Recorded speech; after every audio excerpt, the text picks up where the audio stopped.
Welcome back, design and analysis students. Today we're going to be looking at the 4 steps of hypothesis testing, which we will actually use throughout the rest of the semester and anytime you're doing inferential statistics, where you're trying to make conclusions about the big world from the little sample of data that you have. So in the context of our learning objectives for z-tests, today we're going to be using the z-tests we know and practiced before within the 4 steps of hypothesis testing. So we can generate an idea, figure out if that idea works, and make conclusions about the big world. Now, in this particular case with the z-score, we're going to be looking at whether our little sample of students differs from a bigger group of students, sample to population. So we will be using the 4 steps, talking about the null hypothesis and alternative hypothesis, the probability and critical score, to make a decision about whether we are different from the bigger group. Within the context of hypothesis testing, remember that we're setting a question. A hypothesis test is a statistical method that uses sample data to evaluate a hypothesis about a population, or to see how a sample compares to a population. Does it come from that bigger group? Is it its own thing? Is it somehow unique? So the goal of a hypothesis test is to rule out the chance or sampling error as a plausible explanation for the results of a study. Hypothesis testing always has 4 steps. Now, some books say 3, some books say 5. We're going to use a 4-step method to methodologically or systematically work through an idea that we have. Our 4 steps are going to be 1, state the set of hypotheses about the population, both in English or descriptively and in math using statistical notation. Set the alpha level or acceptable probability or likelihood, and locate the critical region or the cutoff score in the distribution that helps tell us whether we have found something that is unlikely or not. Obtain a sample from the population and calculate your test statistic. Today we're going to do that with the z-score, and compare the data that you have with your hypothesis predictions.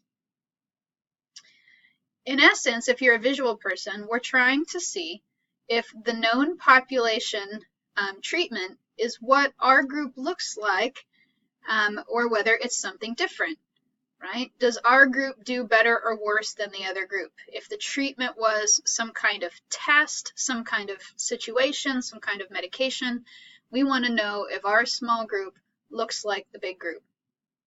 Or you could look at it this way. We have a sample that we think came from a known population. We give them a treatment, and we want to know if they still look like the population or whether they now look like something different. So if we notice that our sample has a score that's different than the population, we have evidence that the treatment, whatever it was we put into play, or whatever characteristic that separates our group from the others, seemed to have some kind of effect. This is about probability, however. If you remember with sampling distributions, just because we find something that looks different doesn't mean in the big world it is different.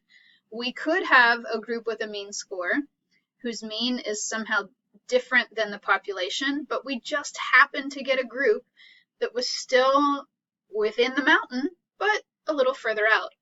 So all of our decisions that we're using probability are about likelihood, not certainty. The first step in hypothesis testing is to state the set of hypotheses. We state first the null hypothesis, the idea that nothing's going on here, nothing is different, and that's what we're mathematically testing, that there's no difference between the groups. This null hypothesis, null meaning 0 or nothing, is shown mathematically by suggesting that our sample mean is going to be the same as the population mean. You could also be that our sample mean has a particular value. If you know the population mean is 70, for example, that our group is going to look like that group. The alternative hypothesis says that there's something different about our group than the other group, or that our mean is not equal to the population mean. Our mean is not 70 if that's what the population is doing. And so if we run our test and find out that we've got a sample mean that looks unlikely, it doesn't happen that often, it seems to be different, it'll lean us towards supporting our alternative, or sometimes called research hypothesis. The second step is that we have to set our cutoffs or boundaries for how far is too far. How different does it have to be for us to say, hey, that doesn't usually happen. Hey, that doesn't just look like chance, that looks like something meaningful. We can set up our probability or likelihood for how far out or different it has to be in advance. If we go past that cutoff into what's called the critical region, that means we've gotten to something kind of unlikely. We're out in the weeds, we're off on our own, doing our own thing, or at least it looks that way. And we can take that alpha level and do it in a two-tailed test, kind of look at the upper and bottom parts of a distribution and say, I want to be different like better or different like worse than the population to see a difference exists. Or we could do it one tail, that we're only looking at worse or better than everybody else as our possibilities. Here I've given you some examples of how to state mathematically a two-tail test versus a one-tail test, and what the critical values would need to be to show support for a hypothesis. A critical region, just like is part of what's significant. And like a significant other, you do stuff with that person, or something is going on there that you don't do with everybody else. That's what makes it significant. So that critical region is the part of the distribution that's bounded by whatever z-score we set in advance and said, hey, something in this range or here is what I'll get excited about. Okay. So most of the time in psychology, we're going to set an alpha level or a standard probability of 0.05, which we would divide that into two tails and look at the bottom 2.5% and upper 2.5% of a distribution. If we get a z-score in here in the critical region, we'll reject our null hypothesis with the null saying nothing's going on and say it looks like something's going on. It looks like our research hypothesis may be a reasonable possibility. In the third step, we have to figure out if our score is far enough. Is it different enough? Is it unusual enough? So we calculate our z statistic based on the formulas we've been using for weeks, where we take the mean minus the population mean over the standard error, if it's a sample, with the standard error being the sigma, population standard deviation, divided by the square root of sample size. So we use that formula to get our particular z-score, and then we can go and see if it's past the cutoff or not. If it's past the cutoff and into the critical region, that means we have an unlikely finding. It looks like something's going on. And so we say we get rid of the null, we reject the null, which says nothing happens, and we retain the alternative hypothesis that looks like something is happening. This is what we're doing in step 4. After we've got our z-score, we take a look. We figure out whether we're going to reject the null or retain the null, sometimes called fail to reject the null. It means we cannot get rid of it, we have to keep it. So if we have a z-score that is past our critical value, we reject the null, support the research, and have a conclusion back in English in the concepts that helps tell our non-math friends what to do with that number. So what? What does it mean? In the particular example on the PowerPoint, if we did it with IQ scores, yes, I designed it to make you look good, it seems that Psych 2231 students are smarter than the population because they have a z-score that is so unlikely, it's probably just not chance, and it might seem to indicate that we have higher scores on an intelligence test. You can remember Snoop Dogg's advice. Well, actually, it's just a meme I found online. But if the P is low, then the HO must go. Right? This is a shortcut to what to do with probability. If the probability value is low, it's below the cutoff that we set, it's closer to 0, then the null hypothesis must be rejected. Now, let's take a look at this in a particular example. I have a worked out problem that I'll bring you to class, and what we're doing here is looking at another specific example so that we can have all of the pieces. Sorry about the pop-up that reminds me my lab meeting is coming soon, but I'm not starting my recording over. All right, so here's another example. Let's say in the psychology department's assessment measure for our class, the assessment coordinator finds a population mean score of 70. That's about a C- with a standard deviation of 3. We could look at our class's score I made these numbers up, but yes, we tend to do a little better than students on average. So we looked at a sample, hypothetical sample from our class and figured out if we got a score of 75, what would our z-score, probability, and percentile rank be? If you're asked to do these, I need to see your work.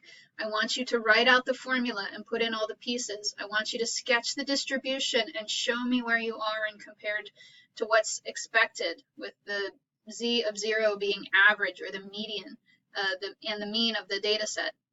So you would take the formula and you plug in the pieces. Here's 70, that's what most students get. Here's 75, that's what we get. Again, these are hypothetical but reasonable.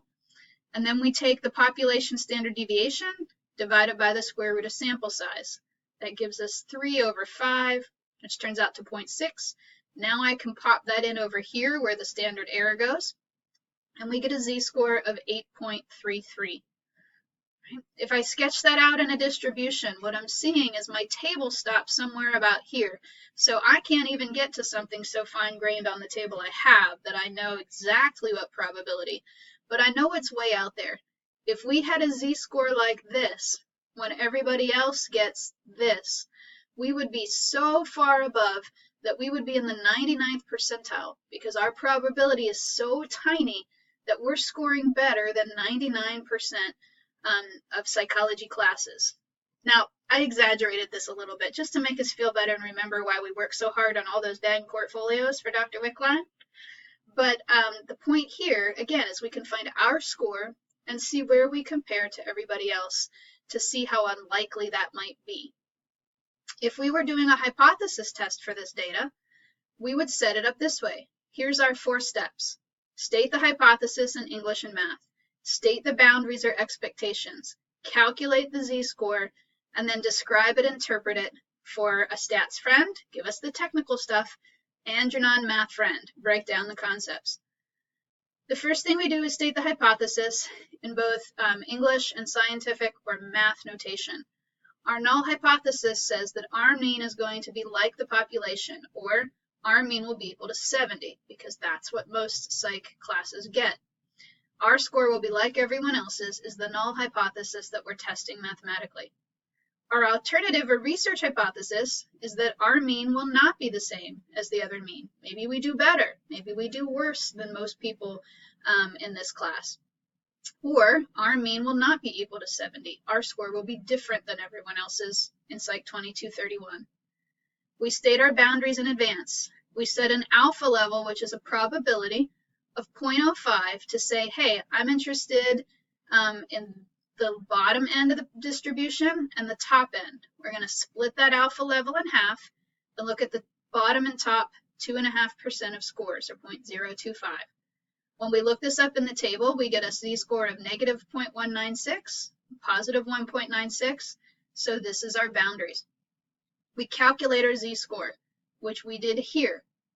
Now, if our boundary 1.96 was here, we're out in the weeds. We're doing, it looks something different than other people. Or if we describe and interpret it, the score for my students, z equals 8.33, probability less than 0.05, our probability was real small, was different than most students on this department assessment. We reject our null, we support our research hypothesis, or for our non-math friend, Dr. Wickline and her students are the bomb. Well, really, if you're writing for me, Dr. Wickline's students score better on the department assessment than other students. Now, this doesn't happen every time, right? Sometimes we're just holding our own like everybody else and kind of getting a C on our content because stats is hard and it takes work and practice. But in this particular example, you could see how we set up the hypothesis, we make conclusions about the data we have. Thanks.